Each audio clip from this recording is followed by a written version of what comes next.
Удостоверение, пожалуйста, товарищ полицейский. Я очень прошу вас. Вы меня разбудили в 2 часа ночи, я хочу спать, отдыхать. Я могу что-нибудь вам сказать? Да, я слушаю вас. В связи с тем, что вы проводите сейчас видеосъемку, я предупреждаю вас об ответственности. 100%. Вы уже знаете прекрасно. Об ответственности. Хорошо, я слушаю. В отношении сотрудников полиции, Да. согласно действующего российского законодательства. В случае, Ваше удостоверение. Вы сначала послушайте, что он скажет. Да, я слушал. в случае опубликования указанных видеозаписей, Да. вы будете привлечены. На каком основании? В установленном законодательством. На каком основании?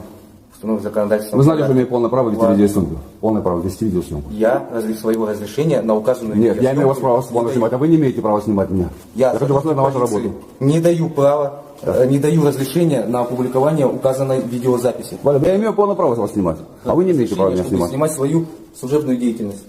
Так нет, подождите, стойте, на каком основании вы меня разбудили?